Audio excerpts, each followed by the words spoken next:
Hello everyone, this is R.K. Verma and you are watching now Madhuban BK English classes. Welcome to this channel. आइए आज हम लोग science के अध्याय 1 में जो रासायनिक अभिक्रियाएं एवं समीकरण अध्याय को हम लोग देख रहे थे, उसमें आज उपचयन एवं अपचयन अभिक्रिया को देखते हैं, रेडॉक्स रिएक्शन। तो सबसे पहले जानते हैं कि रेडॉक्स रिएक्शन होता क्या है। उपचयन एवं अपचयन अभिक्रिया। उपचयन का मतलब होता है जब किसी रासायनिक अभिक्रिया में किसी अभिकारक में ऑक्सीजन की वृद्धि हो या हाइड्रोजन का ह्रास हो, यानी कि उस अभिकारक में ऑक्सीजन जुड़े या हाइड्रोजन उससे हटे, तो उसे हम उपचयन कहते हैं हिंदी में। और यदि किसी अभिकारक में हाइड्रोजन जुड़े या ऑक्सीजन हटे तो उसे हम अपचयन कहते हैं और इंग्लिश में इसे रेडॉक्स रिएक्शन कहते हैं। देखिए कैसे, रेडॉक्स रिड आया है आपका रिडक्शन से और ऑक्स लिया गया है ऑक्सीडेशन से। और ये ऑक्सीडेशन और रिडक्शन का मीनिंग क्या होता है? ऑक्सीडेशन का मतलब होता है कि addition of oxygen in any reactant is called oxidation, और in other words removal of hydrogen is also called oxidation। फिर से हम देखते हैं कि रिडक्शन मीन्स होता क्या है। Reduction means removal of oxygen और addition of hydrogen is called reduction. आइए हम कुछ एग्जाम्पल लेकर इन्हें समझने का प्रयास करते हैं। देखिए क्या है कि उपचयन अपचयन अभिक्रिया। पहले हम एक उपचयन उसके बाद अपचयन दोनों को एक एक करके समझेंगे। जैसे कि एग्जाम्पल हम लेते हैं, जब कॉपर ऑक्साइड हाइड्रोजन के साथ अभिक्रिया करता है तो कॉपर धातु अलग हो जाता है और यहाँ जल का निर्माण होता है। ध्यान दीजिएगा कि जब कॉपर ऑक्साइड हाइड्रोजन से अभिक्रिया करता है तो कॉपर धातु का निर्माण होता है और जल अलग हो जाता है। अब यहाँ क्या हो रहा है, कॉपर ऑक्साइड जो है वह सॉलिड है, हाइड्रोजन गैस है, कॉपर हमें सॉलिड की प्राप्ति होती है और जल जो है वह लिक्विड है।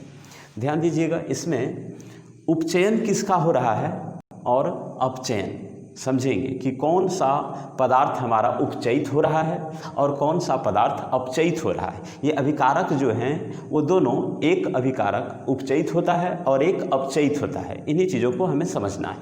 तो यहाँ पर हम क्या देखते हैं परिभाषा के अनुसार, जैसा कि देखिए हाइड्रोजन में ऑक्सीजन का जुड़ना हुआ, यानी कि यहाँ हाइड्रोजन है और इसमें ऑक्सीजन की वृद्धि हो रही है। जैसा कि हमने पढ़ा कि किसी अभिकारक में यदि ऑक्सीजन की वृद्धि हो तो उन्हें हम उपचयन कहते हैं। तो यहाँ पर हमारा हाइड्रोजन जो है वह यह पदार्थ उपचयित हो रहा है, यानी कि यह अभिक्रिया कहलाएगी उपचयन। यहाँ इसका उपचयन हो रहा है और इंग्लिश में इसे हम ऑक्सीडेशन कहते हैं, ऑक्सीडेशन कहते हैं। फिर से देखेंगे कॉपर ऑक्साइड। कॉपर ऑक्साइड का क्या हो रहा है, ध्यान दीजिए कि कॉपर ऑक्साइड जो है यहाँ कॉपर में परिवर्तित हो जा रहा है। कॉपर ऑक्साइड जो है वो कॉपर में परिवर्तित हो रहा है, यानी कि इससे कॉपर ऑक्साइड से ऑक्सीजन हट रहा है। तो यहाँ हम समझेंगे रिडक्शन मीन्स अपचयन, यानी कि कॉपर ऑक्साइड का अपचयन हो रहा है, अपचयन। इन्हें हम अपचयन कहेंगे और इंग्लिश में इन्हें रिडक्शन कहते हैं। इंग्लिश में इन्हें रिडक्शन कहते हैं। बस यही है हमारा अपचयन और उपचयन अभिक्रिया, रेडॉक्स रिएक्शन। फिर से एक बार ध्यान दीजिए, कॉपर ऑक्साइड से ऑक्सीजन हट रहा है और यहाँ कॉपर प्राप्त हो रहा है और ऑक्सीजन हाइड्रोजन में चूँकि जुड़ रहा है तो हाइड्रोजन में ऑक्सीजन जुड़ने के बाद हाइड्रोजन का उपचयन हो रहा है और यह जो है वह जल का निर्माण कर रहा है।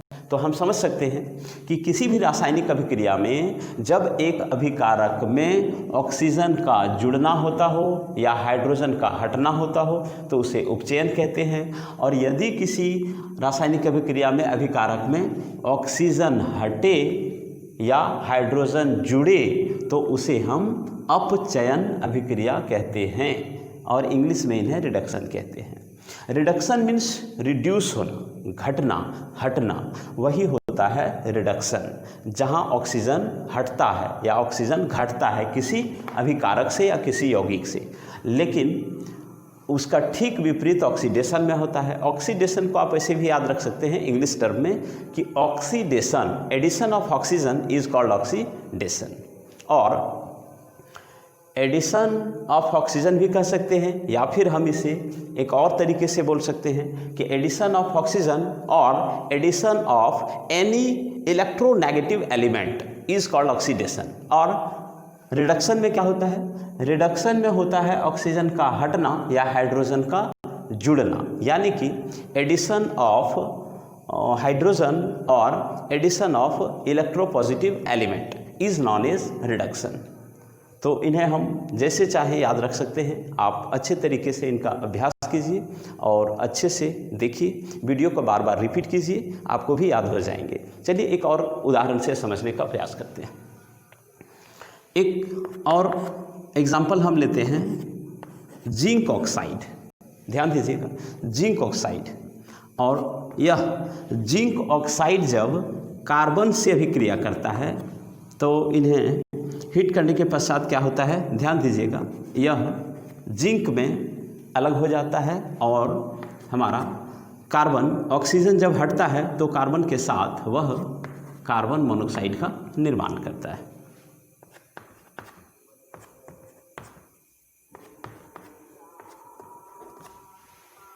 तो यह भी एक उपचयन और अपचयन अभिक्रिया का उदाहरण है। यहाँ भी आप समझ सकते हैं कि किसका अपचयन हो रहा है और किसका उपचयन, यानी कि कौन उपचयित हो रहा है और कौन अपचयित हो रहा है। ध्यान से देखिए तो आपको पता चलेगा कि कार्बन में ऑक्सीजन जुड़ रहा है, यानी कि इसका उपचयन हो रहा है, इसका उपचयन हो रहा है। इसका यहाँ हम ऐसे समझ सकते हैं कि ऑक्सीडेशन हो रहा है, ठीक। और यहाँ से समझ सकते हैं ऐसे, जिंक ऑक्साइड से ऑक्सीजन का हटना हो रहा है, अतः जिंक ऑक्साइड से जिंक का निर्माण हो रहा है। यहाँ अपचयन हो रहा है, क्यों? क्योंकि ऑक्सीजन हट रहा है, अपचयन अभिक्रिया है, और इसे हम इंग्लिश में रिडक्शन कहते हैं, रिडक्शन। बस यही है हमारा अपचयन और उपचयन अभिक्रिया। आप इन उदाहरणों को अच्छे तरीके से देखें और बार बार इनका अभ्यास करें, बस बहुत ही सिंपल तरीके से आपको ये याद हो जाएंगे। और ऐसे क्वेश्चंस जो हैं वो अक्सर एग्जामिनेशन में पूछे जाते हैं, तो बच्चे कंफ्यूज हो जाते हैं। तो मैं ये कहना चाहता हूँ कि यदि आपको ये उपचयन और अपचयन कंफ्यूज करे तो हमेशा याद रखिए कि उपचयन अभिक्रिया क्या होता है। अगर एक हम याद रख लेते हैं तो दूसरा खुद ब खुद याद रह जाएगा। एक ही सेंटेंस याद रखें आप दिमाग में कि उपचयन मीन्स होता क्या है। उपचयन मीन्स ऑक्सीजन का जुड़ना। यदि आप ये बात कहीं भूल गए कि ऑक्सीजन का जुड़ना उपचयन होता है या अपचयन, तो हम याद कैसे रखेंगे? सिंपल तरीका है कि आप गुब्बारे में देखे होंगे कि जब वायु को डाला जाता है, यानी कि हवा भरा जाता है, तो हवा को हम ऑक्सीजन कह सकते हैं, ऑक्सीजन मान सकते हैं कि ऑक्सीजन जब हम गुब्बारे में डालते हैं तो गुब्बारा ऊपर चला जाता है, यानी कि उपचयन। तो इसे समझेंगे, उप से ऊपर चला जाता है, च से चला जाता है। तो यही याद रखने का एक तरीका हो जाएगा मेरे हिसाब से। और आप अच्छे तरीके से याद रख सकते हैं कि ऊपर चला गया। कब चला गया? जब गुब्बारे में हमने ऑक्सीजन ऐड किया। तो ऐसा कहा जाता है, जैसे आप चाय बनाते हैं तो कहा जाता है कि ऐड शुगर इनटू टी। तो ऐसा ही हम समझेंगे कि add oxygen into balloon. That's why it's very simple to remember this. So आज का वीडियो हम यही समाप्त करते हैं। फिर नेक्स्ट वीडियो में हम देखेंगे रासायनिक समीकरणों को संतुलित कैसे करना है और उन्हें और अच्छे तरीके से हम संतुलित करेंगे और संतुलित करना उन्हें सीखेंगे। Thanks for watching this video.